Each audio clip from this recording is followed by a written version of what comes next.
Welcome to Balls and Brews, everybody. Pod 91. Cheers. Dennis Rodman. Cheers. The Worm. So I can't get it out of my head.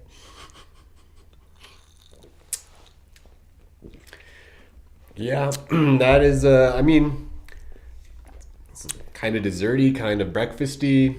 I mean, because of the fruits, you get that almost You get that lemonade for sure. Yeah. So check this can out, you guys. It'll definitely be on X and Instagram a little later. It is by Beer Zombies, who are traditionally known for their hops, but this is a zombie whip style fruited sour ale, mango guava lemonade. Not too sour. Not too sour, correct. Has, the blend of sweet in there. Yep, that's where that whip is for sure. And I get way more lemon than anything else. A little bit of the guava, but definitely lemonade, like on the back end for sure. And this can is crazy. This Beer Zombie does it. They're out of Vegas, so they're a Nevadan brewery from Nevada. Yeah, they're traditionally known for their hops, but it was cool to see this can, and shout out to them. It's a good beer. I'll take another sip here and give you, because the profile is definitely, it's a whip, so it's creamy for sure. Yeah, I like that too. And it has like the zombie on the can reminds me of like Plants vs. Zombies. There you go. Well, yeah, especially because it's growing a hop out of its beard. Yeah. They always kind of look weird in that game. And yeah, this guy is just decked out in some crazy clothes. Speaking of games, man. I've been hooked on them there Borderlands. Shout out to you, Z. Yes. I know you need to plug back in and series. Get back online. Because you demoed your whole shit, man. What an impressive fucking couple of weeks for you, homie. Yeah, the reason why he's not here, also shout out to Gray. Happy birthday, bro. Definitely, got to give some family love. So we didn't go over, as we sit here in a Giants hat and Mariners gear, we didn't touch on much MLB last week, and we sit here recording on opening day week. Yes, a couple games in now. Yeah, no, absolutely. So the A's and the Mariners open up against each other. So once again, I'm sorry Zach can't be here, but we're currently in a 4-game series. I didn't check the score yesterday. We were 1-1. We had split the first two as of yesterday, and I'm not sure who won yesterday. You lost. We did? Yeah, okay. Okay. Well, there you go. Thank you. You guys are having trouble. It sounded like hitting. Oh, you don't say. Oh, wow. Or maybe it was just the pitching that was just too much. I don't know. It's early. Yeah, ain't that the truth? And also, just like Mariners, I ordered some more Mariners gear too. Fanatics got me. I'll tell you, a little sidebar here, because hats are part of the culture. Sure. I was scrolling, and the 2025 draft hat came up, and it was clean. And I was like, all right, dude, I'm not going to think about it. I'm just going to click this, and I'm going to buy it. But I have a problem. And the problem is, I can't just buy one hat at a time. Well, normally, don't you get a discount if you buy more anyway? I got free shipping. That's not much. It saved me $5-10 in shipping or whatever. I spent more than I should have on hats. But it's once you jump down that rabbit hole, you start looking at all this stuff, and you're like, ooh, that looks nice. I love hats. I love them. It's why I stay off of those sites more often than not, even though lids and everything's dripping all over my social media, so I have to scroll past through a lot of it. But the draft hat was sweet, and I've been wanting a draft hat. There's been some really good additions over the last 5 to 10 years. The draft hat is pretty sweet. The on-field stuff is hit or miss, but I ended up ordering 2 Mariners hats, a Husky hat, and that Seahawks hat. So 4 hats.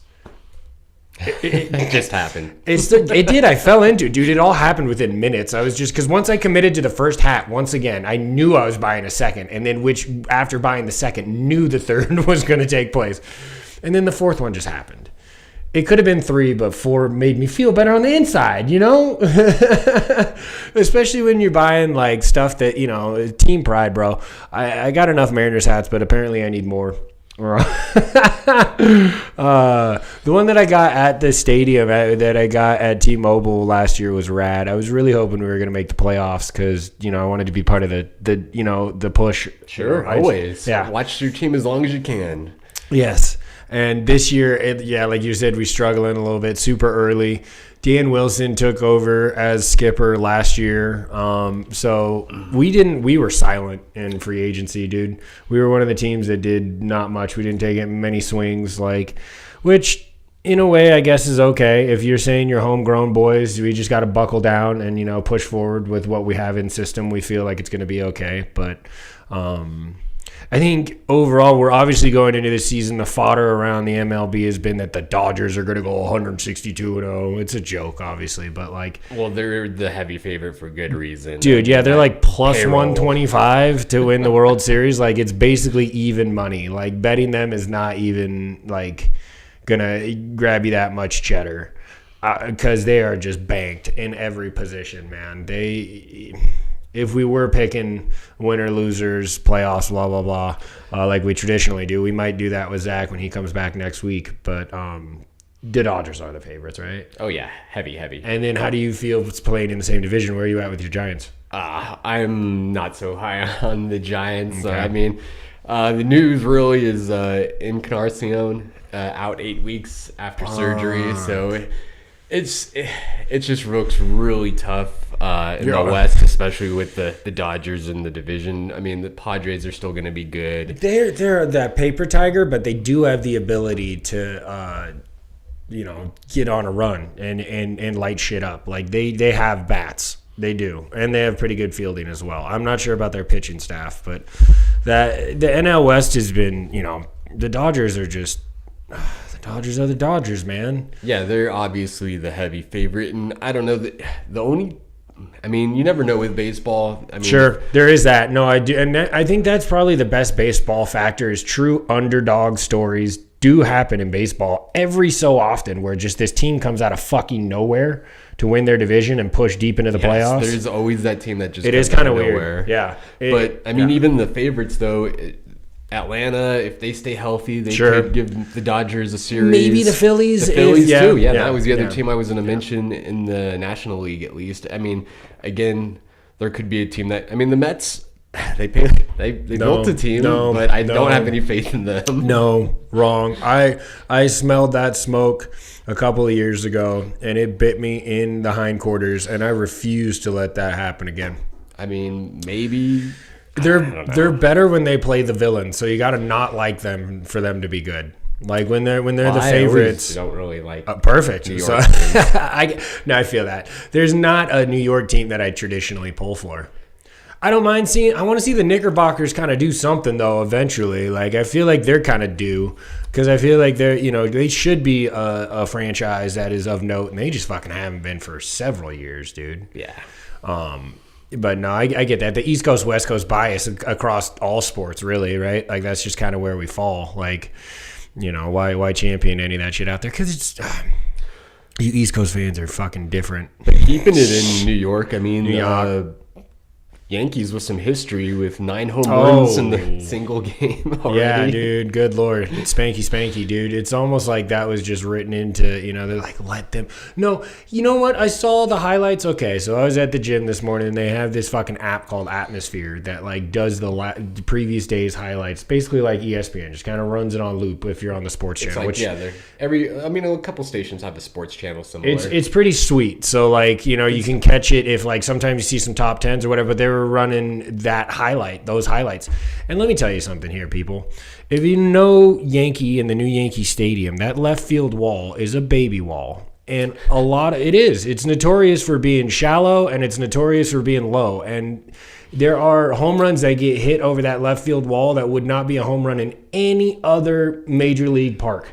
So there were a couple over that wall that were just eked over, and it's like, that's a home run. A home run. But just enjoy it now at home, because when you're on the road, that bounces off the wall or doesn't even hit the wall. It's literally like 8 to 10 feet shallower than a lot of left field walls in the rest of the league. I do like that the MLB has guidelines, but not real, like, they have to be the same, so everybody's stadium's a little bit different. It's just the infield that has to be identical, right? The outfield and where the walls are, and you can make deep center, and then you got to kind of hone it in. But yeah, no, there's no, this has to be 300 feet, this has to be 250. Like, walls can kind of like, and for God's sakes, you want to talk about left field wall, the Green Monster in Boston is fucking grandfathered in because historic. It's been there since like 1925 or some shit. Like a long time. They're not going to tear that thing down. That thing's that's an MLB staple, right? Like, your fans would literally riot.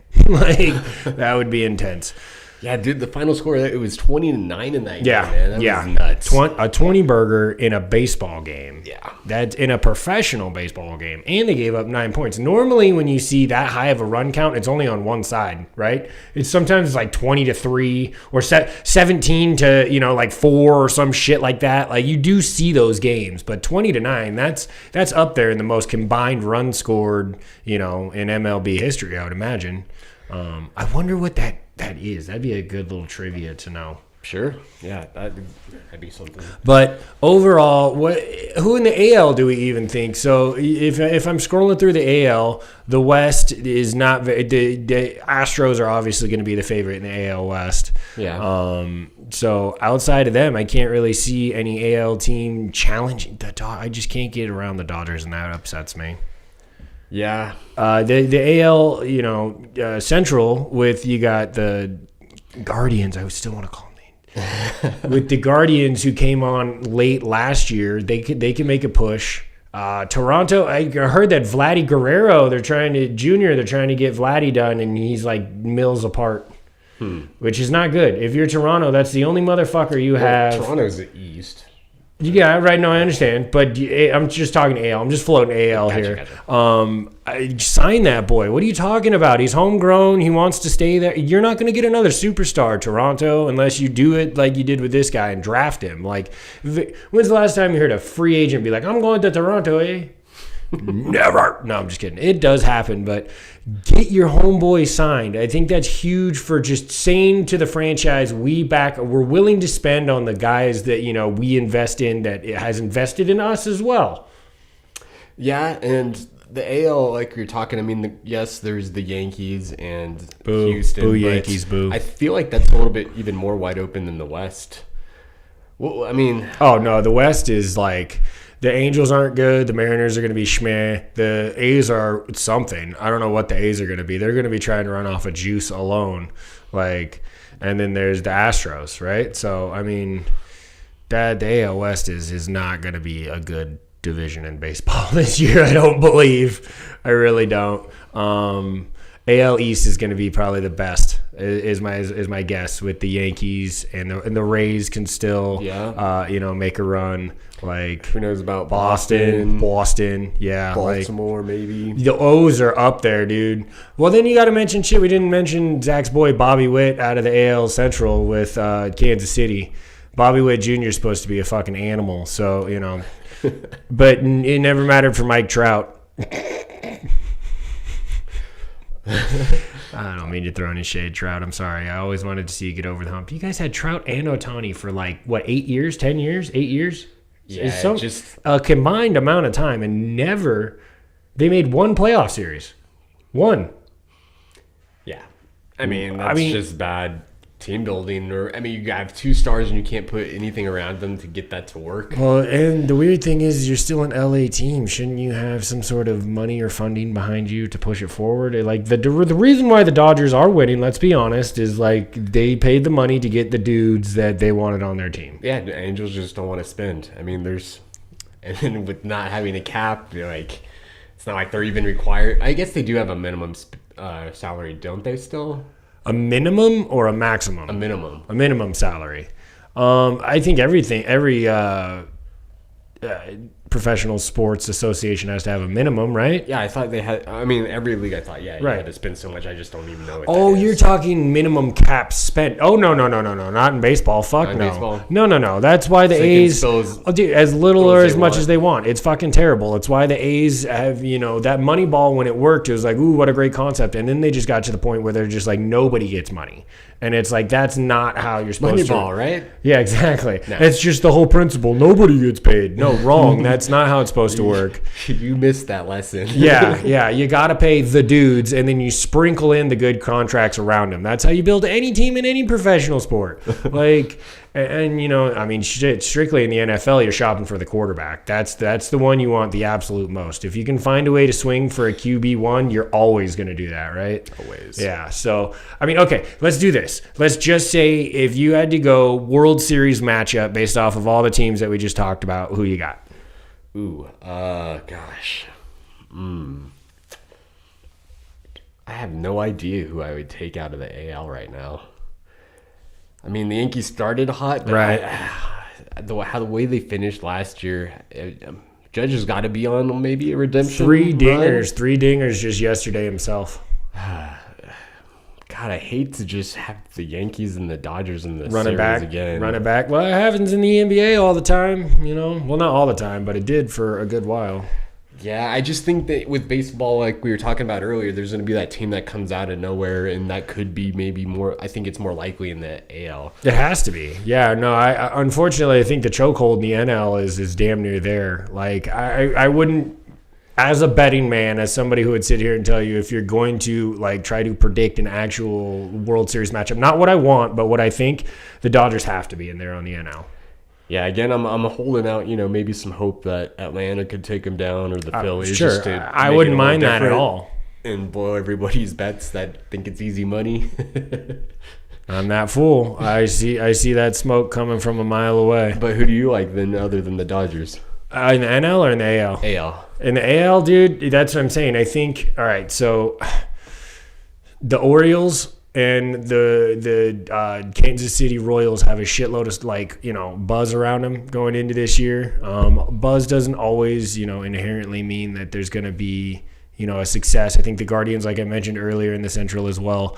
I think nobody out of the West, maybe Houston, just because they're currently used to winning and they didn't blow it up too much. So if they stay healthy, if they get Valder Farmer, or what's his name, Valder. God, I forget his name. He's a fucking stud pitcher. But no, I think the AL overall is going to come down to the East. I think somebody out of the East, it's either going to be the O's, I think, or the Yankees. Yeah. Yeah, I think those are the two challengers in the AL overall. Unfortunately, as much as I would love to, so I would go. Okay, for the sake of not putting the Yankees right back in it, I'm going to say the Orioles get over the hump. I would go Orioles, Dodgers. When we get our baseball guy back, we'll probably do some... He's an encyclopedia, that one.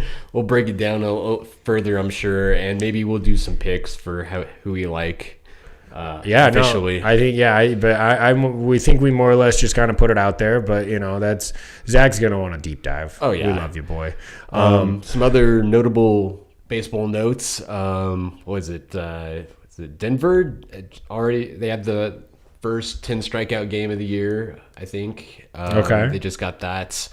And Shohei Ohtani had a baseball card that went for $1 million in an auction. I thought that was crazy. That's going to start moving up and up and up and up, like, especially if you start stacking rings, for sure.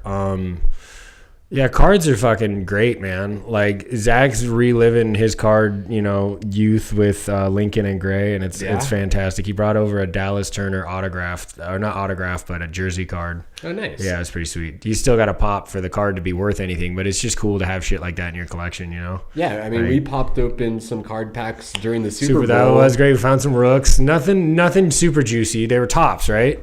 Yes, yeah. I believe so. Yeah, the old school tops where it's just got the border around it of yellow or green or red or whichever border they choose to do. But yeah, those were cool. Found some rookie cards. I tried to barter for Michael Penix rookie card. Nobody would give it to me. Did someone get one? I didn't see. I can't remember who it was. Oh, damn. Yeah, couldn't barter it out of him. I threw the Bo Nix rookie card at David, though. I said, here, you can have this. I got that in my collection. Well, yeah, I gave the Brock Bowers to Z. There you go. Dude, that guy's a fucking monster. Touching on football, just a wee. Any more baseball? I think. I was going to say touching on some football first.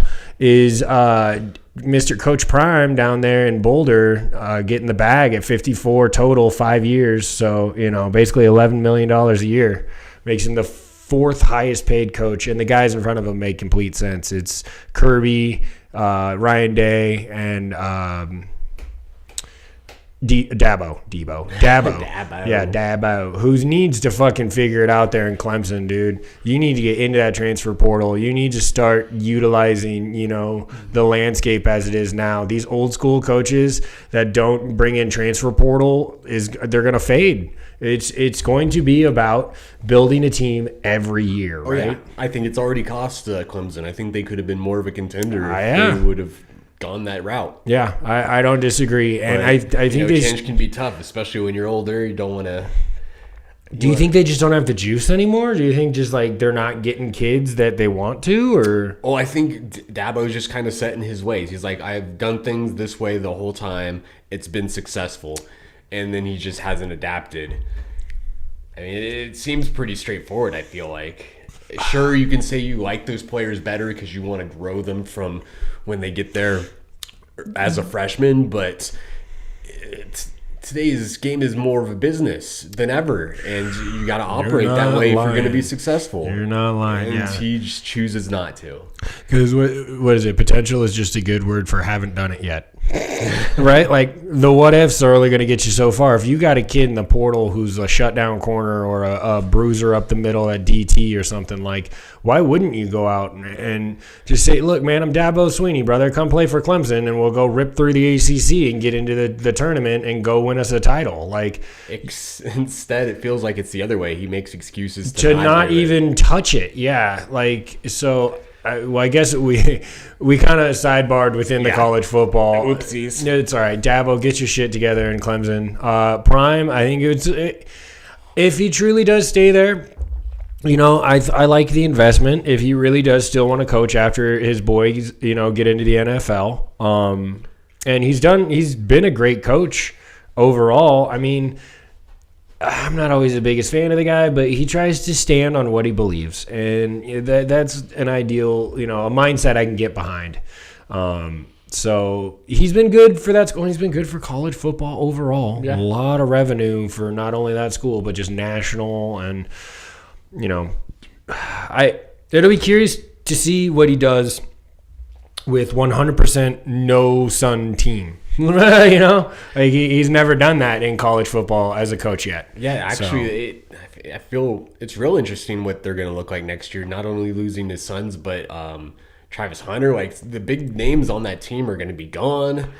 You're definitely going to have a new quarterback. They have been working the portal. Remember, if I remember correctly, there was a lot of people who signed with them through the portal.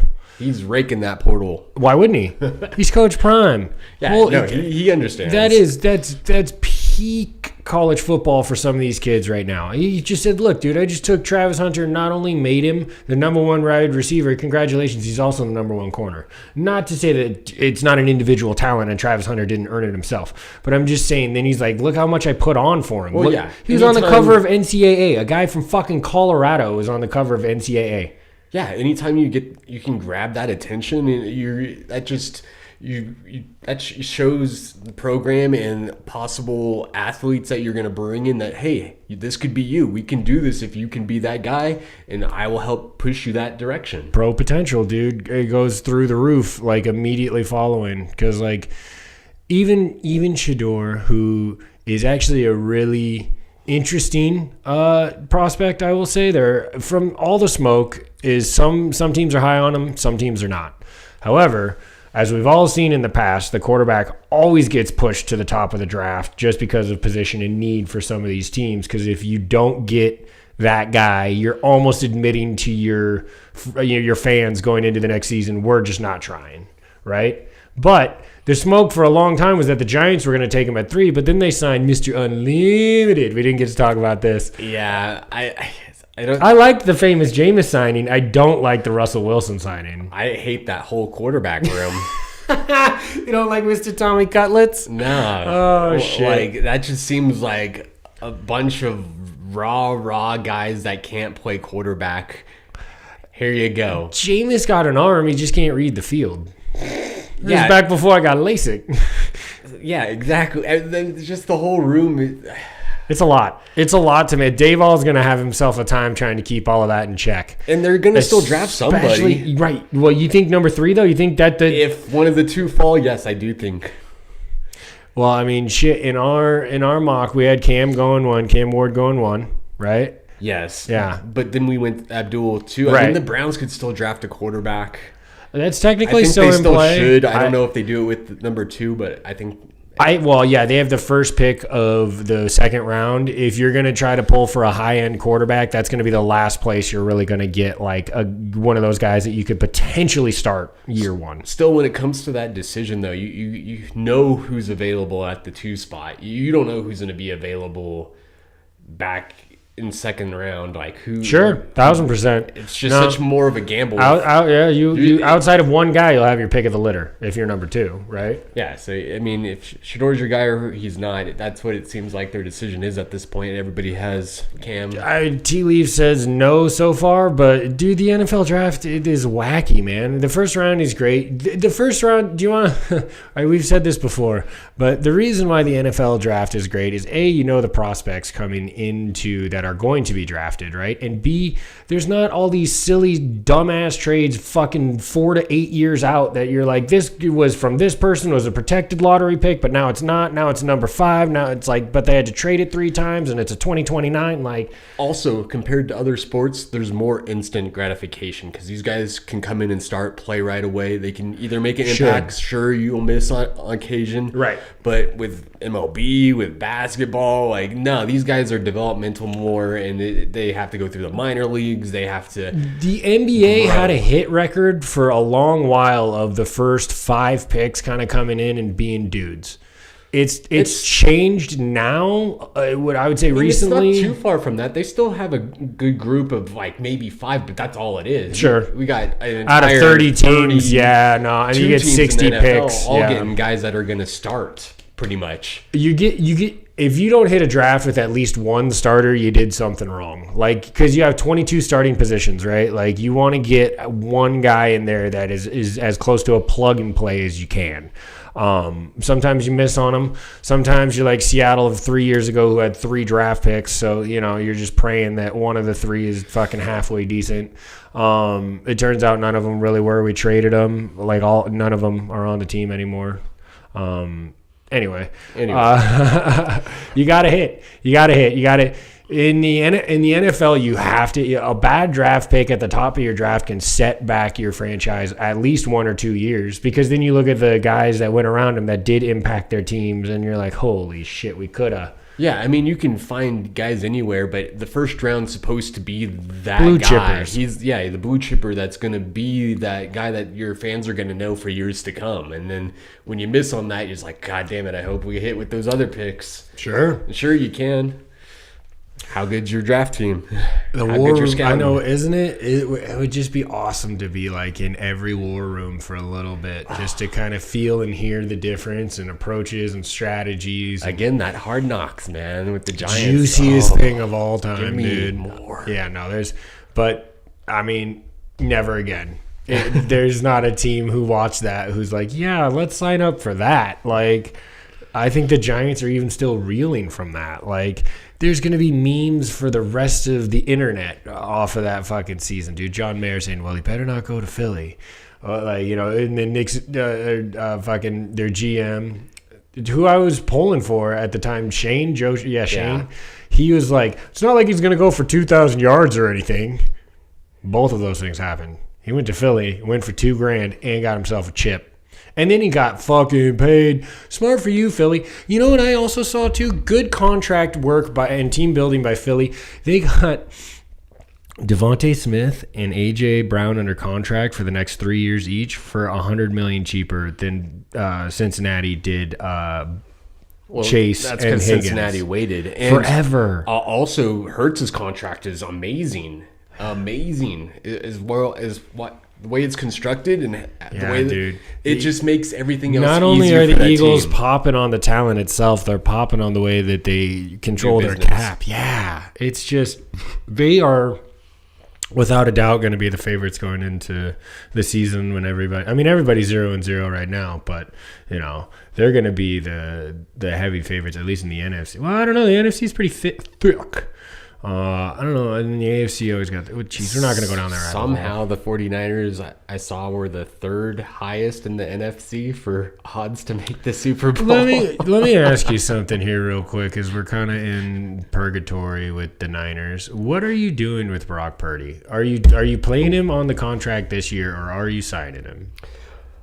I mean, I think we're signing him. I think that's a reason that a lot of these cuts were made that didn't have to be made. It wasn't. I don't think it's just to save the team money. We've been spenders. Sure. And it just seemed it hasn't happened yet, so we'll see. We'll see. But that's what I would assume is going to happen with the contracts that they moved off of, is to make room to get Purdy that contract. How it's structured, I'm hoping it's something like Hurts's. But we'll get to that when that happens. And where do you think that true window is? Where do you think he is lobbying for? You think he's somewhere around he's got to be the T-Law, Tua, 53, right? He can't be like, I'm not taking a penny less than fucking Trevor Lawrence. Yeah, absolutely not. Mid 50s. His resume speaks to that, and especially with the cap going up, it was what they're gonna argue. The cap's gone up. Of course, you've outplayed these other players that are making that money.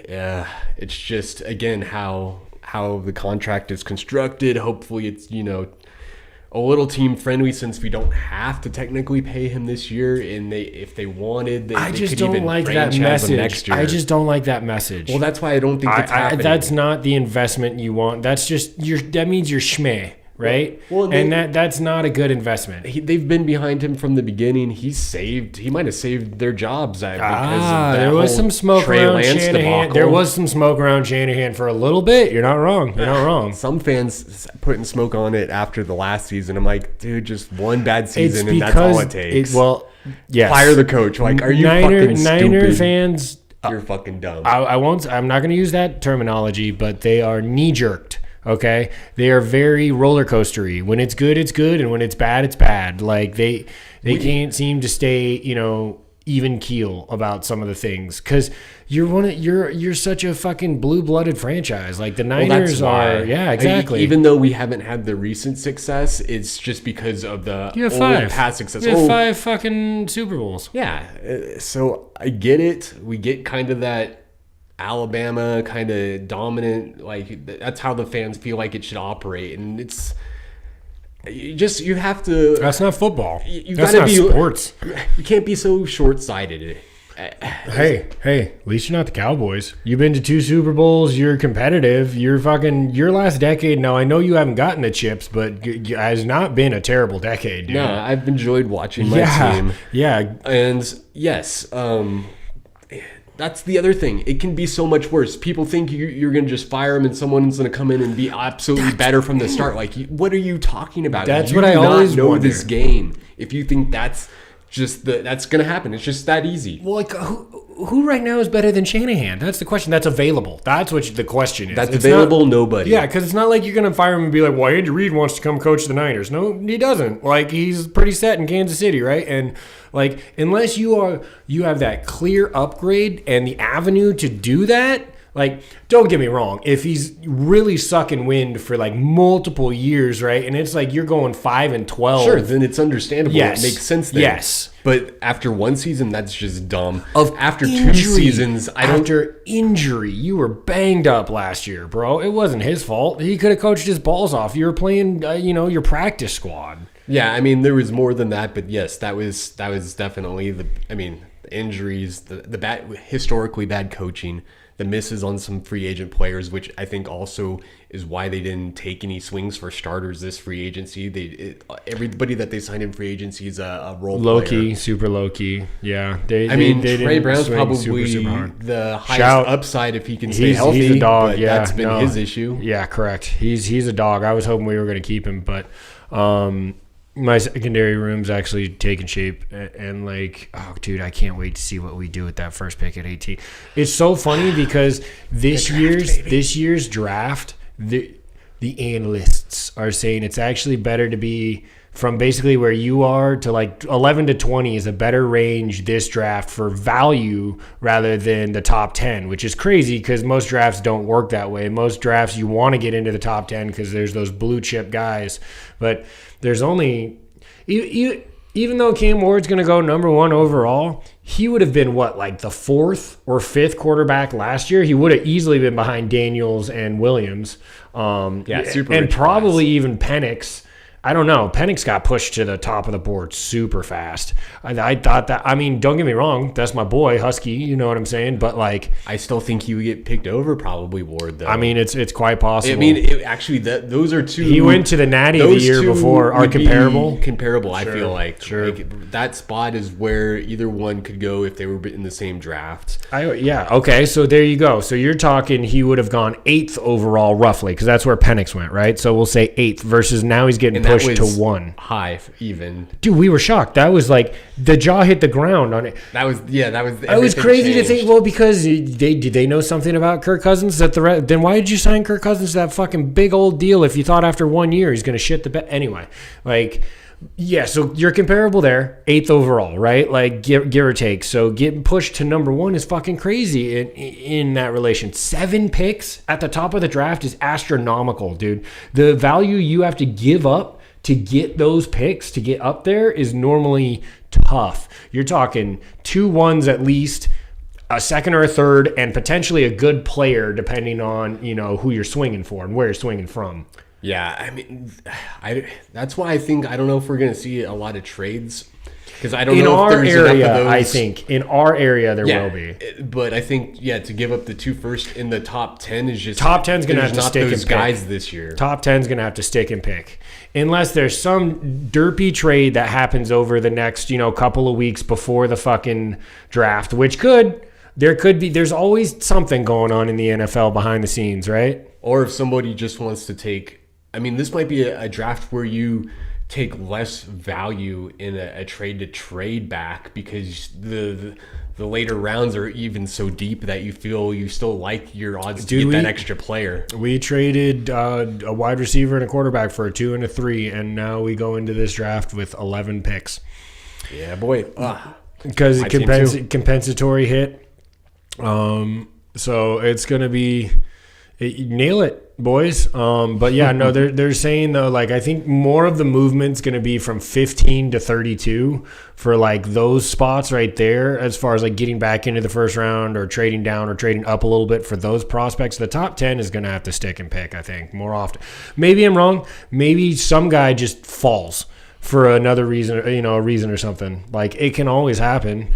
I mean, and since we're here going into the draft, I feel like my team has to get 5 starters, which would be crazy if they were able to land that many. That's a hell of a class. That's a hell of a class. But starters, I mean, I feel like, my team needs 2 defensive tackles. We have rotational guys. We needed another end opposite of Bosa. We need another corner, probably nickel, unless Lenore is going to move back inside. But I don't know if he wouldn't do that right away. Strictly defense. I haven't heard anything on the O yet. The one offensive would be offensive line. I want to replace Brindle, but our left guard is going to be somebody new. That's right. We don't have a swing tackle anymore, so there has to be an offensive lineman along with those defensive players for the Niners to really not lose a step. Well, you said 2, you have like 11 picks, 10 or 11 picks as well. 11, yeah. Yeah, so I mean, with that volume, it indicates one of 2 things. Like, you can either come away with a mess load of prospects, or you're able to package some of those back end picks and move up and get a dude that may have fallen or something like that, right? It's good flexibility to have that amount of picks, whether you use them or whether you bundle them. For sure. Is there certain positions you're keen on? Oh, sweet Lord. The interior line. Of course. Yeah, I mean, it's so funny. They say we have a wide receiver just to get younger, because now I think Coop Kupp is going to come in and still play well. Even if he's more of a distraction just for JSN, like, they're going to route some fuckers up. Like, he's still got good feet. Now, he's got to stay healthy, right? Yeah. That's been the question about him the last couple of years, so that's always a big what if.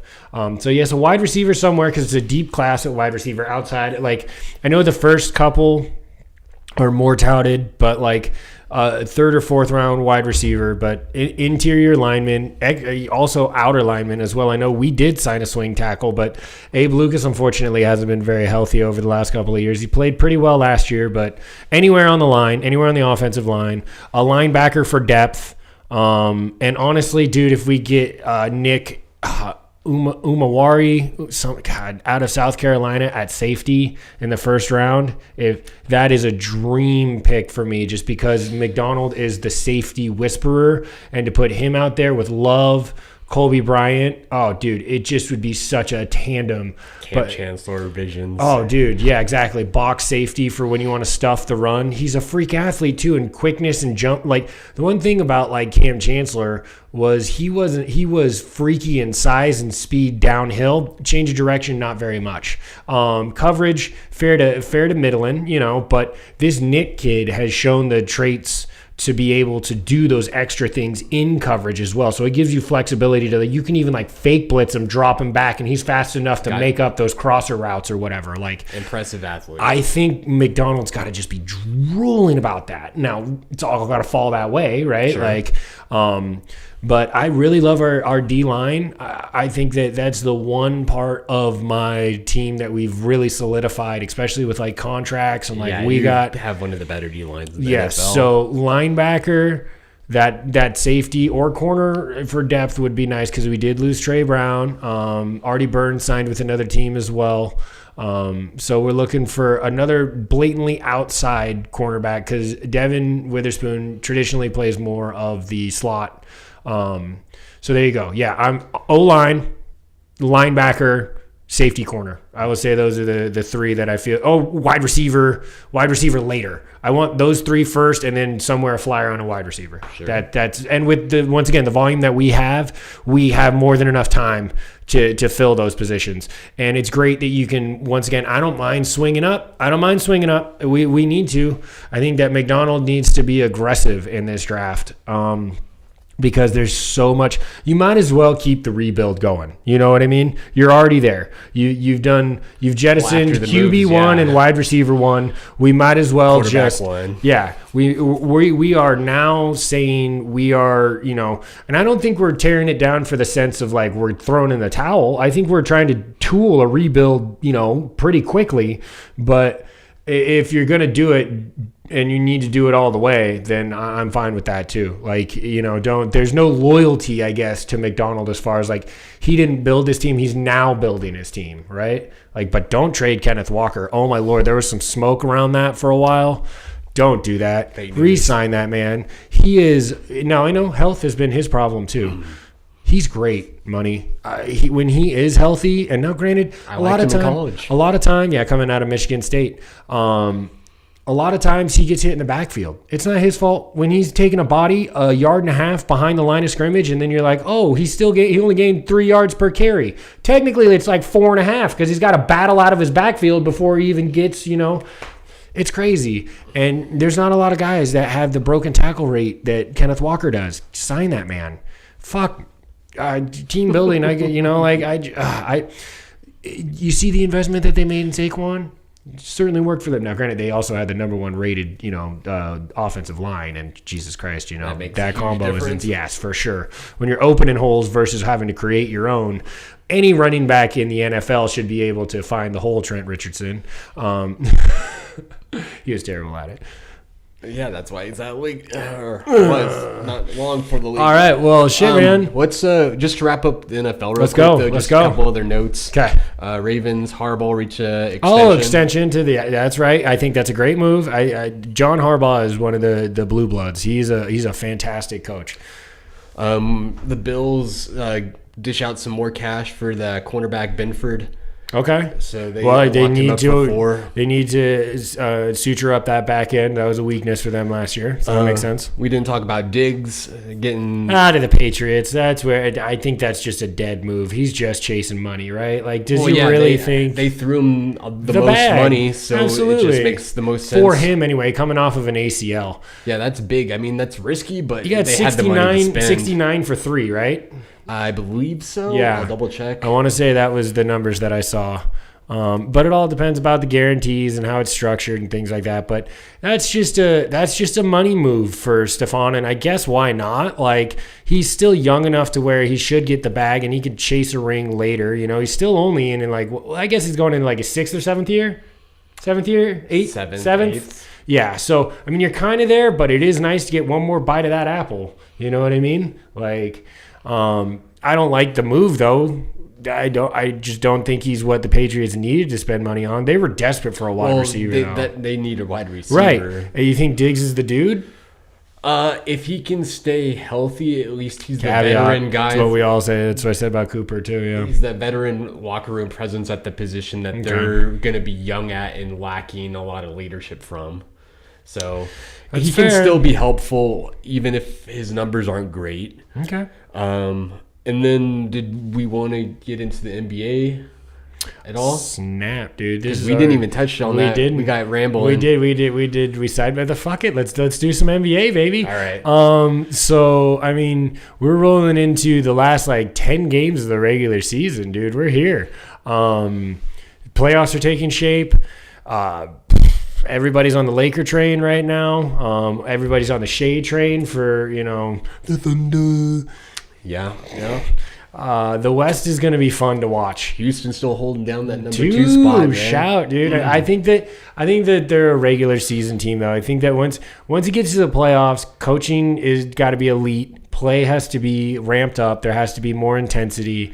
And they don't have anybody on that team who knows how to go deep into the playoffs. Now, once again, this could be this team. There. This could be this team. They could just win if they just outscore motherfuckers. They could win. Okay. I mean, ratios really don't say that. So. Yeah. In the West being as good as it is, and basketball being that sport where you need to you gotta dip your toe in before you make a real run. And in the playoffs, dude, it is so much more intense. Guys are it is if you're gonna see the most, I guess, physicality, it's going to be in those playoff series because that's, where that's the end of the road, man. Win or go home.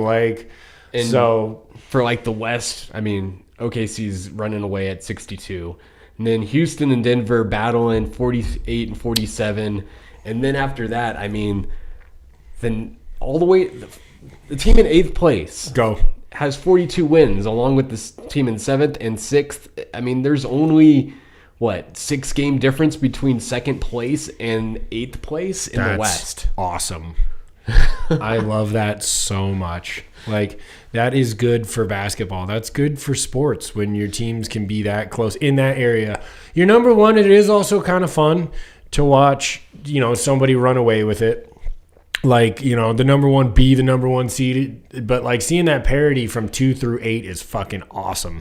I think though that there are some distinct favorites, just because obviously Denver has done it. Sure. Jokic, did you see that shot that he made from past the 3-point line on the before other the side? half? I did not know. He just huck one up. He just baseball through it deep from the. Man, it was, and then he walked off like nothing happened. On the other side, he didn't even show emotion. He just turned around and just lumbered into the fucking locker room, doing Joker things. If that guy had just an ounce of fucking personality, man, he would be the face of the league. I think. He's so good, and he's hilarious when he actually does talk. But I mean, he doesn't really, he doesn't want to be that guy. Mm-hmm. And then the East. The team in Cleveland 5th has locked up their spot in the playoffs. The bottom of the East is so bad. The bottom of the East is so bad. We're not even going to go down that trash. No. The team 8 being deep with 42 wins. Right, in the West, yeah. The 5th team has 42, and then it just drops off pretty quick. 40, 36, 35. It's rather vomit-inducing in the East. Philly, where Philly at though? Come on, Paul George. Did you stop podcasting? Out. They are out. Out. 23 wins, 51 losses. Oh my Lord. Damn. I mean, rest of the East not surprising as far as Cleveland, Boston, New York, Indy, and Detroit, and then at 40 wins, Milwaukee, and everybody after that has less than 40 wins. Sure, we're not talking about the bottom of the East. Yeah, we're not going to talk about this. It's useless. Honestly, none of those teams really stand a chance to even come out of their own side of the. It feels much more like a 2-team race in the East for sure. I think the West isn't necessarily. I mean, it's kind of wide open, other than the Thunder, and they. How far did they get last year? They didn't make the finals. Did they get to the conference finals? Is that where they got? Because they didn't make it to the finals. No, they did not. It was either the conference or the semi. I'm not even. I'd have to look. Well, back. either way, so they haven't necessarily paid the piper yet either in that sense. Like, but Shea's balling, dude. Shea's balling so hard, and sometimes there's just that guy, and he could be. And as much as it would pain me to see that franchise get a chip, because I consider it not a shared franchise, even though they do. You know what? They have our 79 chip hanging in the rafters, and it fucking breaks my heart. It's so disgusting. We need that back in Seattle. Get to take that back if Seattle gets an expands. Oh, dude, I will go and do it myself at that point. If they refuse, why would you do this? Okay, like let me tell you, let me put that out there. Why would you? If you were that team, when you moved, you rebranded completely. New colors, new team, new name, new everything. Why would you, if Seattle got a team back and said, hey, man, like we want the Seattle history back. You just start at Oklahoma City Thunder and you move forward. Why wouldn't you do that? Isn't that just a dick move? I mean, are you surprised, though? I will flip this table over. I will flip it. No, I will not. Not right now. There's a lot of equipment on it. But I mean, if you own that team when you feel like, oh, that's part of our history. No, it's not. Fuck you. Give me my history back. All right, guys. We are now out of beer, and we are going to go refill. We're going to take a break, and we're going to come back with, we're right in the middle of the Elite Eight. Actually, I think maybe even one of the games is tipped, right? What time is it? Dude, yeah, we have 2 games going on. We got 2 games going on today to go to the Final Four. Nope, not yet. Not yet. One's at 11:20. At 11, dope. Okay, so we're still recording still earlier. It makes sense. But we're going to come back. We're going to go over both men's and women's, kind of where we're at, how our brackets have done. We want to hear how your brackets are doing. We'll see you soon. Welcome back to Balls and Brews. Cheers. Cheers, money.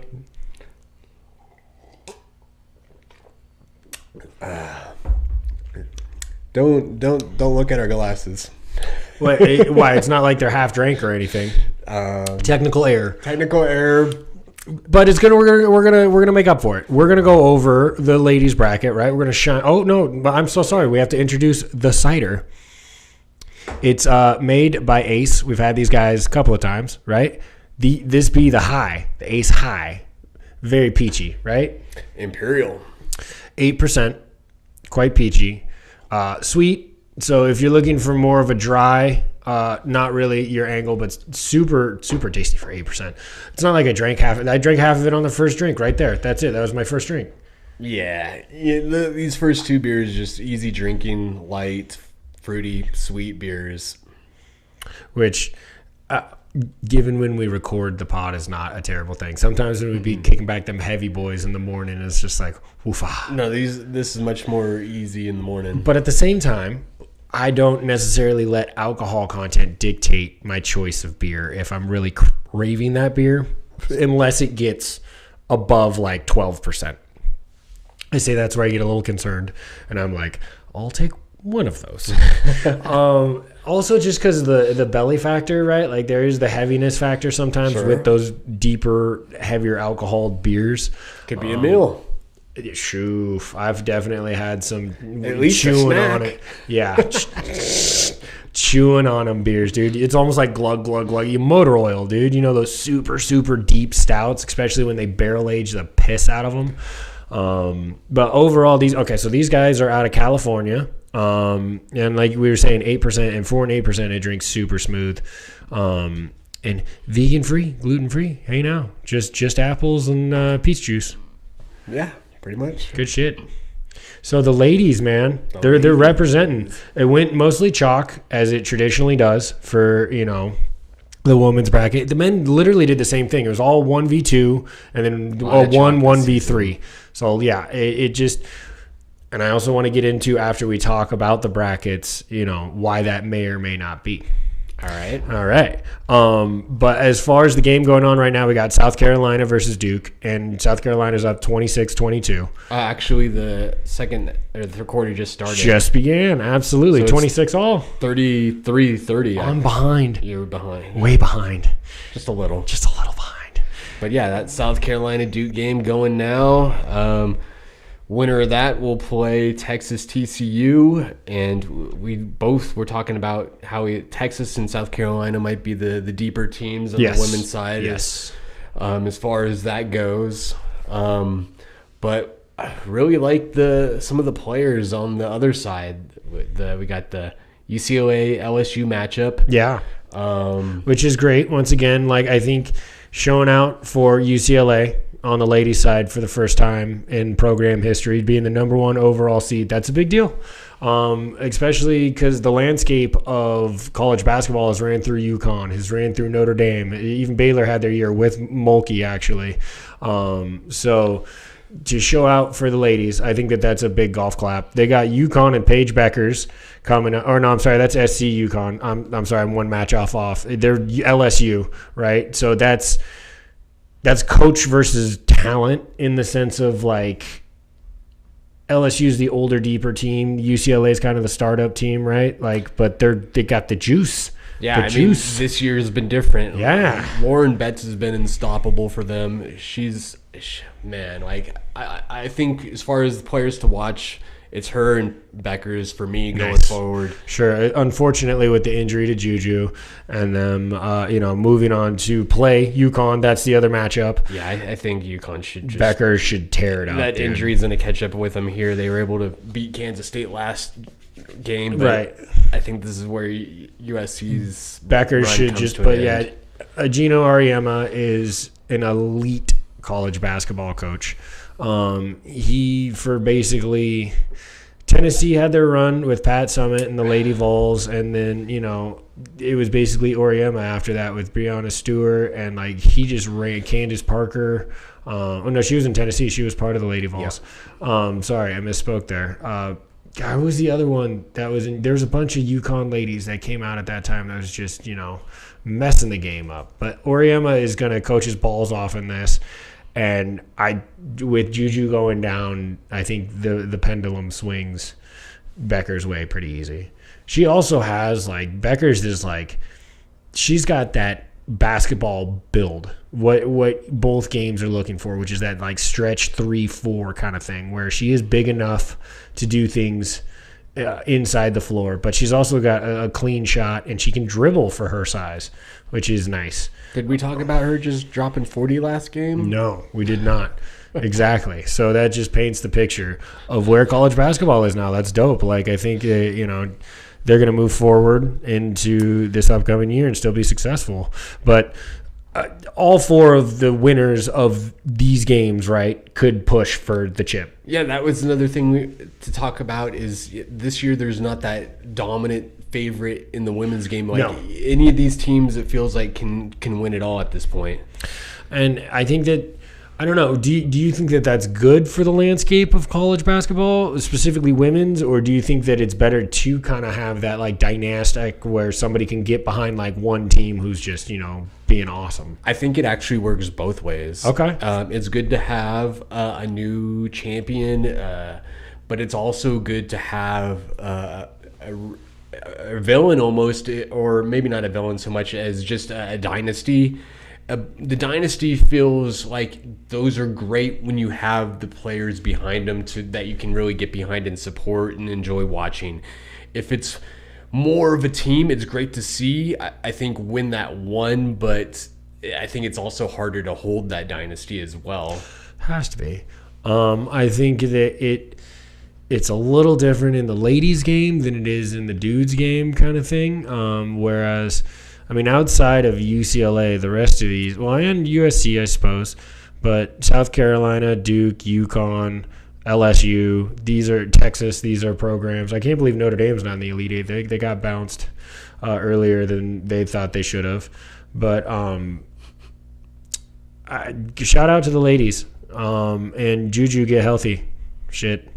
That's unfortunate. We're sad to see that happen. For your momentum was going nothing but upwards, right? Like that's she would have been one of those players that everybody's eyes would have been on. If absolutely, she was still playing. Yeah. Not only in college, but then moving forward too. So, I would say just get healthy and go back to SC for one more year. But if somebody's going to take a swing at you in the WNBA, you can do that too. But you probably, with NIL, you could probably make more money at SC, right?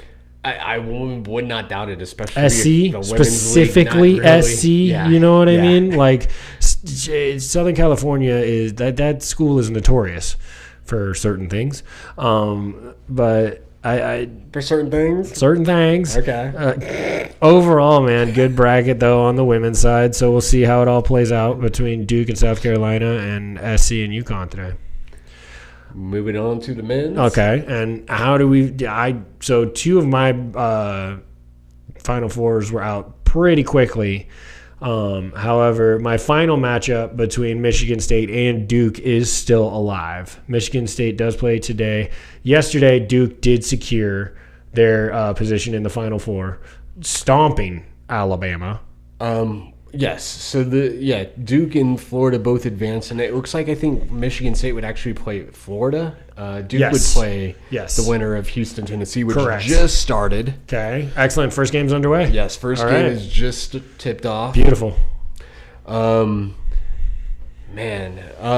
As far as the men's game goes, are there players that you're like enjoying watching more than others? Like who? Yeah, who they're all on stands out to Duke. you? They're all on Duke. Proctor has been fantastic for that team. Knipple had himself a game. Cooper Flagg is fucking unbelievable. It's an awesome threesome That right team there. that team is great to watch. Fun basketball. There's that kid down in Florida, Will Clayton Jr. Yeah, I've enjoyed watching he's him. He playing might have been my hard. favorite to watch He's playing so far. hard. Kind of a There's- surprise for I me. forget the kid's name, but that guard down in Tennessee with the braids, he's a fucking animal. I think forget. that's Chaz Lanier. I think Yeah, his that's it. name. Yep, yes, he's playing real hard. Like, no, there has been some good ball, man. I've watched a lot of this tourney. Like, I've been very fortunate for that. And the games today, this is where the fork in the road happens, man. Yep. The Final Four is like, because not everybody has a different winner, but everybody kind of has a different finals matchup, right? So Yeah, I mean, Zach's kind of left us behind. He's Oh. up in first place. at this point, I'm just trying not to be last, bro. That is exactly Yeah, my goal. I'm only a couple spots ahead of you, I think. Because who do you have Duke playing in the final game? I have them playing Houston. Okay. But Do no, you have- aren't they on the same side of the bracket? Wait, yeah, no. Duke Houston can be a finals game. I'm talking like the finals game. Oh, the final. Yeah, final game. game for the chip. I got Duke, Florida. Duke, Florida. Okay, there it is. Okay, yeah, that's still open and available. So I need Tennessee to win. Beat Houston. Let's go. That's what I'm saying. This is the fork in the road where some people come up and some people hit the skids. I really need Michigan State to beat Auburn right now. I'm all for that too. I have Michigan State as one of my Final Four teams. Like, I think he's a freshman or a sophomore. That Jace Richardson Hey, kid. shout out Jason Richardson's son. And if you know anything, he's a best. He was a I know about that. Oh man, was it 2001 or 2002 slam dunk contest? Jerseys and Dude, the Bolt man jerseys were so ugly, dude. They were just it just didn't match anything. It just was like, who thought of this? The Flash was like your fucking logo, like it was a weird era for the Warriors as far as uniform. We had some interesting players, but Monte Ellis, and that's when you got Steph originally wore those jerseys, dude. Like when he was a baby. But that was a weird time in Warrior history. Yes, it was. Well, I mean, it wasn't. It was kind of the normal history at that point. Yeah, sure. Chase Rich, who is the son of Jay Rich, that's why we got off onto that tangent. But he willed Michigan State to a win the other night. Like, he has been playing very well, both defensively and offensively. And once again, dude, Izzo, great head coach. It's hard to get away from these iconic head coaches who have done it time and again, dude. That's why I put them in the Final Four. It's like Izzo. I mean, he always seems to exceed what the team can do, and they have a better team this year. Like, they're definitely one of the contenders, I feel like. Oh, defense as well. Like, it's if their offense pops, they're top two, like, defensively. But when their defense pops, not their defense, but their offense, they can be elite. Like, and That's what I want to see through the final game, and then Duke win it. I don't want to see it. That's what I bet. That's the problem, though, too. I think we all have Duke winning. Oh, yeah, for sure. So that's what I'm saying. This side of the bracket, I have to have Michigan State. It's like a must. If that doesn't happen, I'm done. Did you have Florida? No. Okay. I had St. John's. That side of my bracket. And then you said you had Tennessee over Houston? Or In my work bracket, which luckily I'm still alive there. But what about in ours? No, I had Illinois. Oh. Yeah. Ouch. Yeah. Nah, I rode some bad better. I rode some bad ponies this year. I really did. Same. The only thing that I have going for me is that I can still call the final matchup and the winner. So there can be points made up. I don't know what's going to happen. Yeah, I still have a chance of having them right Final Four. There you go. Shit. Nice. That fucker. But I'm still not going to get enough points to catch Zach. You don't think so? I don't think so. It all depends on what happens in these next couple of games right here. It's a big time. These rounds are much more points. Because my pops took full chalk, and so far that's where we're at. Yeah, he's second place right behind Zach. Full chalk. I think only 1 point He's behind. got ones going into the finals. And it does happen. Just not. Yeah, he's 1 point behind Zach. He's about it. My dude, he's the one who triggered the bracket. He hit me up and he's like, "Are we doing this again?" Because we doing this? Yeah, because Aaron, was it Aaron who won last year? Yeah, it was Aaron who won the bracket last year, and he's like, "I want to get my money back from Aaron." And I was like, I can make it happen. And I talked with them first, and then I threw out once I created the bracket, I just threw it out to everybody. Yeah. Yeah, so it's there. This is the fork in the road, though, and they say it's funny. This is the hardest part of the tournament, getting to the Final Four, Elite Eight. All of these teams are fucking lethal, right? Like, there's not one game that you couldn't see going one way or the other, right? Like, I do think that Michigan State. Please win. Auburn. They have a lot of firepower when they light it up, and they play good defense too. But they've been a little sputtery. I mean, lately they've been playing very good, better. I'm just trying to manifest a sputtery game. I'm all for that because I thought they'd go out earlier the way they looked at the end of the. I mean, shit, dude. I'm gonna have to pay one of y'all money. Not you, but my dad or Zach, and that sucks. Yeah. That's all right. That's how it works. Some years you're killing it, and other years you're hanging on for dear life. Yeah, I had Clemson. I had them in the Elite Eight. Day one was like, oh, there that goes. Okay, and then it just fell apart from there. The final game, hoorah ho! How your guys' brackets doing? There's got to be, everybody. Either did you go chalk or did you not? Did you take your upsets? Did you go by colors? Did you go by mascot? What'd you go by? I just started throwing darts at a board. Yeah, most brackets are busted. I think there was one perfect bracket left for the ladies' side. I saw that too. Yeah. But, with Juju going down, that could ruin their bracket because I don't know how far they had USC going. Sure. They did have them beating Kansas State, but I don't know who they picked between them and UConn. I think even if Juju was healthy, UConn still could win this game. I think this is a 50-50 game regardless. That's but why with now Juju that being I lean out, UConn. Yeah. Because of that. All right, so I mean, it looks like it could be number ones. Auburn and Houston could very well just walk through these games here pretty quick, and then we'd have all ones in the Final Four, right? Yeah. So I mean, it just seems more likely that there should be at least 1-2 in there, right? We can only hope. I know it's a crapshoot, man. We like to flick quarters around here and hope for the best, and that's what makes the bracket great. And it. Like upsets early, chalk late, and even the upsets didn't really happen. And this brings me back to the point now that we've kind of talked about, where the Final Four is and what the state of college basketball is like. It's a very, very, very, very small sample size. It's only 1 year, but do you think, or 2 years maybe now? Do you think that now the structure of the NIL is going to destroy the middleman's capability to truly make a deep run because they're never really going to develop the talent at the level that they could have when you transferred and lost a year? Guys are, having a good year and then getting offers and then they're hopping. Why wouldn't they? But do you think that that's going to lean towards it always going chalk now because all of the bigger schools are going to be able to snag all of the talent. Because it's different than it is in football, right? Such a smaller team. You get 1 or 2 studs in the transfer portal, you're going to be a completely different team the following year. I still don't think this is a new trend. I think it's just one of those years that just happened this way. There still be players that need to transfer closer to home for whatever reason. There'll still be programs that hire the hot coach or a coach that a young talent likes to go to.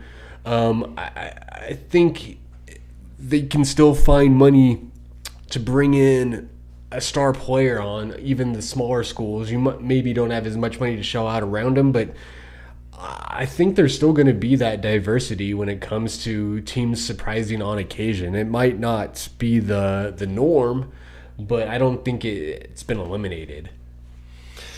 Well, and I phrased it the way I did because the sample size to, say that it's going to just absolutely kill, the middle division or that middle tier of college basketball. There's 326 teams that play D1 ball.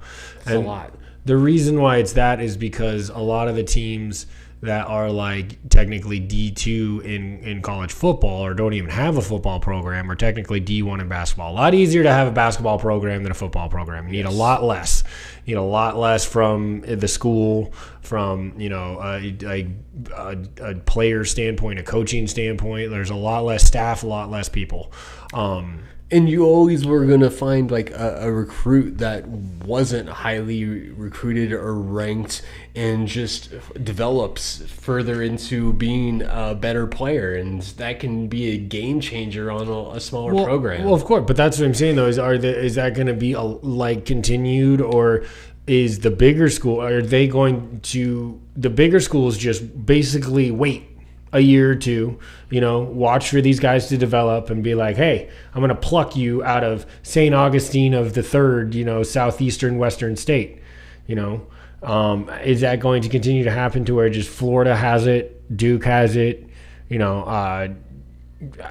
Alabama and Auburn Alabama has had some really good years recently. Yes. Kansas needs to get back to form. They've kind of fallen off a little bit in their blue blood talk as far as the last. Bill Self needs to retire, I think. Ooh. I've been a fan of the Jayhawks for a while, and they just have not. It's weird because I pulled for Nick Collison and Kurt Heinrich in high school on that team, and they got beat by Mello and the fucking Syracuse Orange.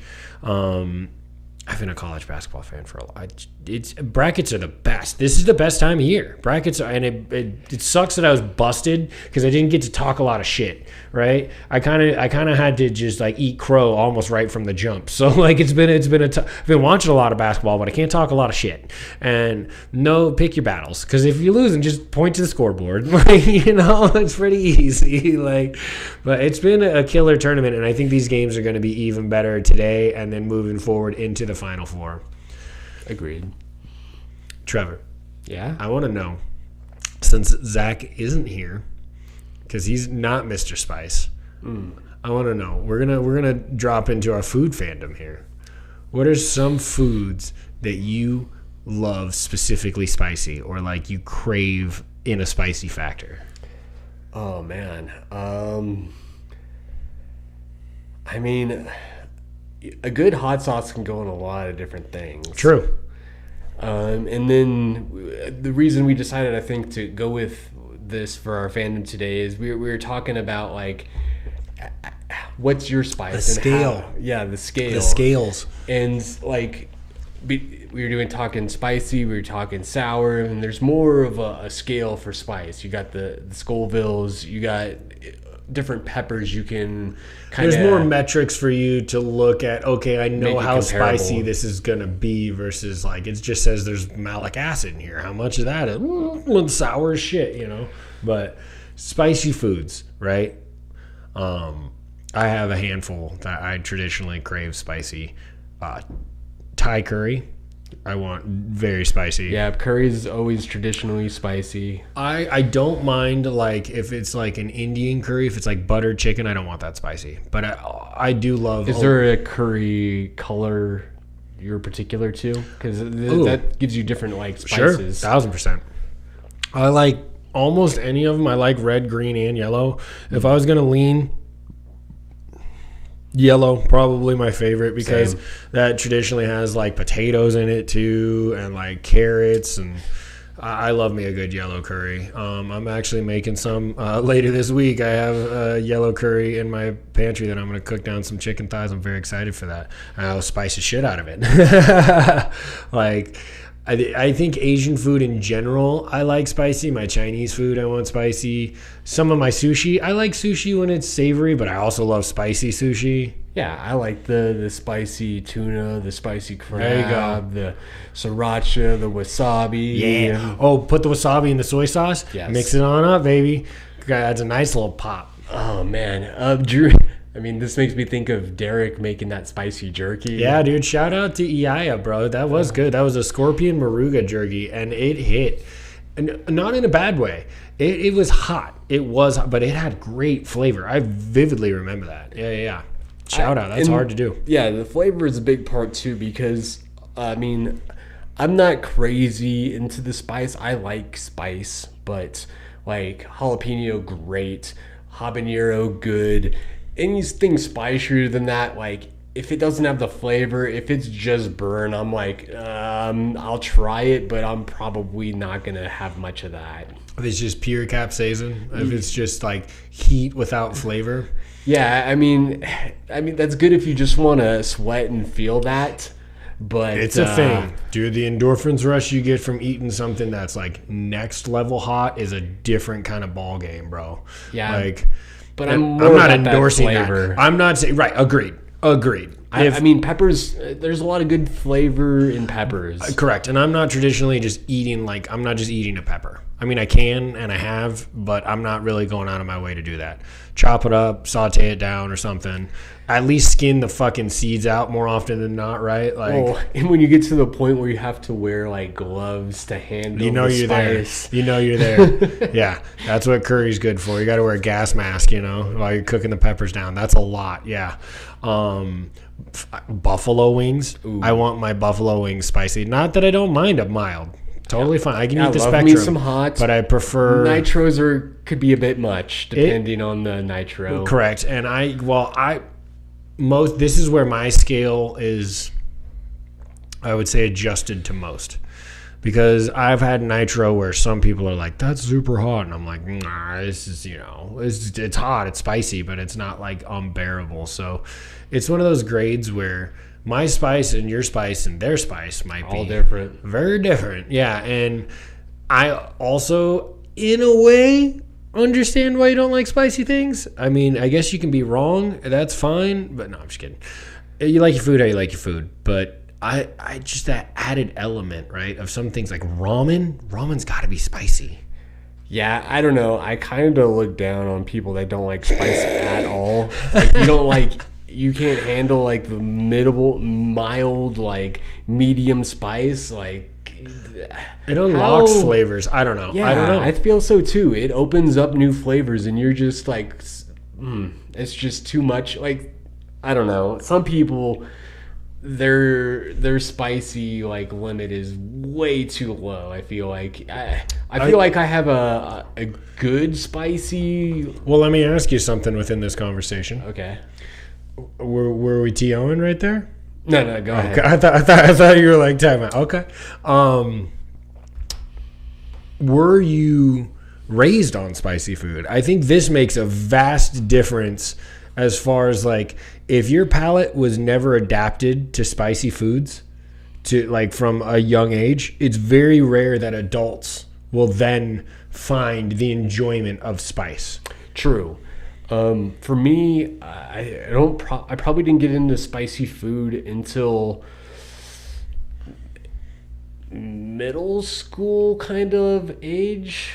I mean, are you thirsty? I was holding off because you weren't going quick on that peach, so I slowed down myself. I'm sorry. I see you. I'm really in the mood for this juicy pale. I want some hops in me here. I mean, I'm all down for that. Okay. I thought we might save this for Zach, but Sorry, Zach. We'll throw you the can third have one. the third Yeah, one exactly. still. No, I once again, I don't drink pod beer. If it's designated, dude, I'm not a Richard in that sense. I stumbled upon this, and the Grateful Dead, The Deadhead, Dogfish Deadhead. Oh, That was a bad pour. Not great. But we got a Juicy Pale Ale Grateful Dead edition Dogfish. Yeah, I didn't pour mine. I poured mine okay, but it wasn't great. Better than mine. This collaboration, Juicy Pale, took us on an exploration of goodness, starting with a generous dose of Kernza grains and granola for the beer to be bursting with good karma, enjoying notes of bright citrus and tropical refreshment. Sounds Dogfish Head they're Vermont, right? I think it doesn't say on here. It says that they're owned by the Boston Beer Company now, but at one point I want to say they were Vermont. Or no, Rhode Island. It was one of them small ass little states that they came from. It was, man. And it makes sense that they got bought out because they've brewed really good beer for a long time. But they're known for their 90-minute and 120-minute IPAs. I've also there is a 180 that it ramps up to, it's the highest one that they do. Yeah, and I don't think I've seen that one. It's, what was it? Oh my Lord. It's like 22%, 23%. It's closer to like a liquor. Now, this is going to be different from the others that we've had this morning because this is definitely much more hoppy. Oh, yeah. A Juicy Pale, it's going to be hoppy with a little bit of citrus is what I'm looking for. Where we were heavy. Sweet. Well, fruit, and this is going to be light fruit, it sounds like. I'm just getting the notes on that. You get a little bit, but it's mostly hops.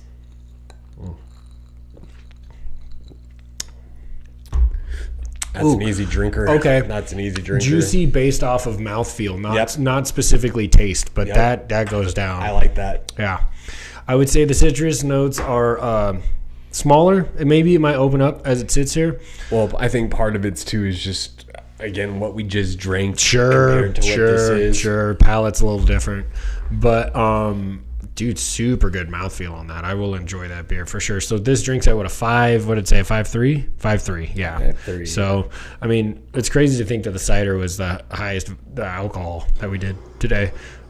But once again, don't let the ABV dictate your choice. Yeah, that's like one of the last things I look at, and usually if I see one that's high, it's just if it still sounded good, I just get less of it. That's all. Just the oneer, right? Yeah. Just the oneer. You know, as you become kind of a seasoned beer drinker, as it were, you learn those levels of where, how many of those you can have or how many of those your palate kind of wants. Because even sometimes after one, you're like, I might want another one, but you're like, I don't know if I necessarily want to do that again. You know what I mean? Because it's very aggressive and it could take up, flavors of other beers a little later. To bring it back to the fandom. I mean, we talked about spicy curry. Food. Yep. I mean, a lot of times just the seasonings for meat, and you could put meat with anything really. So, I mean, whether it's tacos, whether it's... my tacos got to be spicy, bro. I mean... my tacos got to have hot sauce on them, period. I don't care. I don't care what... They can be vegetarian tacos. They can be... If it's a taco, it's having hot sauce. Tacos or burritos are made for hot sauce. Like... it's okay. We both like peppers. We both like hot sauce. Correct. Are you a horseradish guy? Yes. I'm a horseradish guy, too. Yeah. Big time. I love it. Big time. Raw me. It's, dude, you smack that on top of a prime rib for sure. And yes, I prefer the straight over the creamy. Like, I'd rather have the spice. Yeah. Well, I think it's more, true to the root. The creamy horseradish is fine. It's good fine still. But I do like just the little I love horseradish actually, which is why I like wasabi so much because in America, wasabi is actually just like kind of green horseradish, more or less. Dude, in the horseradish, it's a different kind of spice. It gives you it's more... the nasal path, yes, bro. You feel the poke. Lord, for sure. If you've ever tried snuff, it's that same kind of brain poke. You feel like there's a finger just pushing through your nose. The senses. Into the brain. Brother, here's a great story. Here, you ready for this? Since we're on a fandom, I'll give you this is a legendary story in the Roscoe household. my pops, speaking of horseradish and prime rib, right? He used to make a prime rib or a horseradish crusted prime rib. That's the steak version of that's like the Victorian, very good. Sure, love it. Yeah, dude, absolutely. Horseradish pairs great with red meat. But so I'm young. I'm. This is when we just kind of first moved to Reno, so I was like 13. And he's shaving it down. He's got the root. He used to old school it, dude. He would buy a root the fucking size of a log, and he'd shave that shit down himself. Hell yeah. And he had a bowl of straight horseradish. And he's like, "Hey, Charlie, come on over here." And I was like, "All right, what's up?" And he's like, "Hey, I need you to take a smell of this." And I was like, "Okay." And it's like, "I can smell it." He's like, "No, I really need you to get in there and like smell it, make sure it's okay, make sure." And I full face in a bowl, and it put me on the floor. It did exactly that. Both nostrils. I started crying straight to the chrome dome, and my pops is laughing, dying. Oh, my sister's there. She's laughing.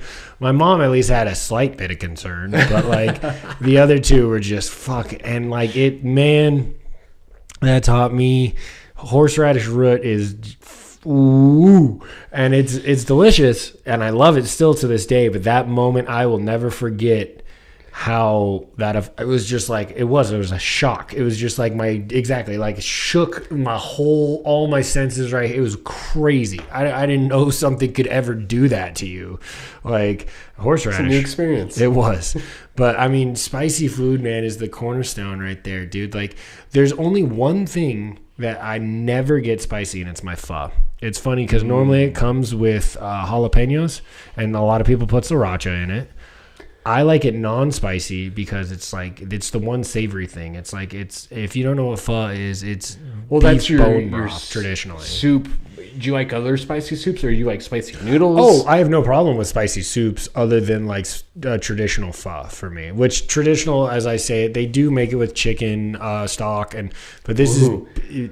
We didn't even touch on like chicken wings, man. That's what we did. Yeah, we did. I threw out chicken wings. I said I like them I like them spicy. Buffalo wings for sure. You said we lightly touched on that. We didn't like hot ones. Like we didn't hot go ones down. Is hilarious, dude. Shout out to Sean Evans, dude. Man. That's a fun gig, man. Talk about figuring it out, and he can just eat hot shit.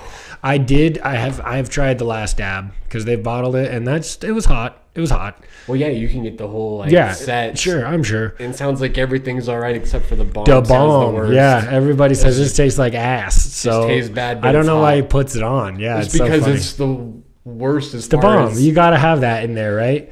You have all these delicious ones, and there's just one shit one, just a trial by fire, kind of thing. That is. Trial by fire to the max. And it is like you were commenting on earlier. I do get really intrigued when I see hot sauce bottles, even with the aggressive peppers. I've had ghost pepper hot sauce. I've had scorpion moruga hot sauce. They have a lot of fun names too. Sure, and the bottles are super intriguing a lot of the times, and they can be good. But we're talking 1 or 2 drops. Hot sauce kind of thing, right? Yeah, when they get that crazy, that's all you really want to do, unless it's really flavorful, which a lot of times it's more hot than flavor. Right, when so you get to that point, what is the appeal to that direction? Is it just the endorphins rush at that point? So. You think? Because it does. If you guys, if you've ever eaten anything spicy.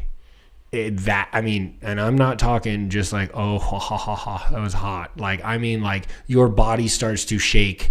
Get the tingles. Yeah. And, like, the front of your forehead begins to do exactly that. And you're, like, no matter what you do, like, that's next level, dude. And some people handle that so well. There are some people out there who can eat the peppers we've just mentioned just raw and just eat them. And, like, yeah, they look a little discomforted, but not in the same way you and I or the vast majority of people would be. Oh, yeah, no, there's definitely videos of people taking bites out of Carolina Reapers and stuff, like, just to go through that. Who are unsuspecting of what they're going to get. The mouthfeel on this beer is phenomenal, Dogfish. Fuck, man. It's not super citrusy, but that, like, nice juicy up front is... immaculate for a fucking 11 o'clock beer. It's a winner. Now, have we ever talked about this? Speaking of spicy beer, Because I won't. Oh, that's another thing. My Bloody Marias, anything bloody, spicy as fuck. I don't want anything mellow. I don't care if there's vodka, gin, tequila in it. It's got to be spicy if it's the Mary mix. When it comes to spicy, in my drinks, in your alcohol, yes, correct. Yeah, spicy margarita is my top. Okay, jalapeno crushed.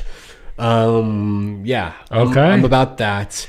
Like chili basil, like habanero beers, like they're all right. They're not something I'm gonna put the Sculpin habanero. Yeah, I like I like the variety. I like the flavor, but it's not a beer I'm gonna drink a whole bunch of. I'll have like one of those and be like, that's nice. But I don't want to throw back a 6-pack of that. Really, no. Yeah, no. When it comes to hot alcohol, it's an interesting take. Because there's also like if you're doing single malt whiskeys, you're in for a hot go. That's the whole gist behind it. That shit serves at 110 proof, and you're just fucking slinging back, fire. Like some of them are really tasty, but you're getting into the heat over there. But I wouldn't say that. That's a different kind, I suppose. Yeah, when you're talking about alcohol, whiskey definitely has like that barrel aged kind of different heat to it than a lot of other alcohols. 1000%. For some people, that's the selling point. You can be, especially if you put it on water. I know which kind of defeats the point, but like you muddle it just a little bit, and it really unlocks that barrel. We do love some whiskey. We're all whiskey boys here on this pod for sure. If anything, Zach's shown us he's more of the whiskey guy. Like both you and him probably have a better knowledge than I do. I'm more of a tequila guy myself. Yeah. And tequila goes the opposite way. When tequila's really good, it's like butter. It's just silky, and it's just like, this is alcohol. Like, yeah, it's 40% tequila. Like, I appreciate both. Yeah, for sure. I think me too. Oh man, I've drank plenty of whiskey with you and plenty of tequila, my friend. To be fair, I would say those are my two. Same. Gin. I do like gin. I don't fuck with scotch too much, just because I'm not a peaty guy, right? And so every time I've tried to try fancy scotch, it's just like, you can keep that. Like if you're gonna charge me $60 for that, or whatever, like it's nah. If you love it and you find it to be that enjoyable, then credit to you. But that one's not. Or like vodka. Vodka to me is just vodka. There is gut rot vodka, and then there's high shelf vodka, but it's all pretty fucking close. Yeah. I don't want to. I'm shitting on vodka a little bit. I'm bringing a little bit of the wheelbarrow. But we've also had bad experiences, to be fair, with vodka. I don't know what you could be speaking of. I drink. I don't know what you're talking about, Trevor. Yeah, sure. I never once drank shitty vodka with a wolf on the front that was hand drawn, that was charcoal filtered. But it was only like $5. Oh, it was. It was $4.99 different times. For the. Yeah, the handle was only like $8.99, right? Yeah. Oh my lord. That's how you know it wasn't good. we were aiming for that. We what I'm saying?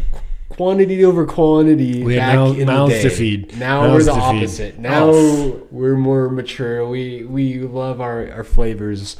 Let's enjoy a drink. Yeah, and I think that you should too. I think that's a common misconception to alcohol in general, like.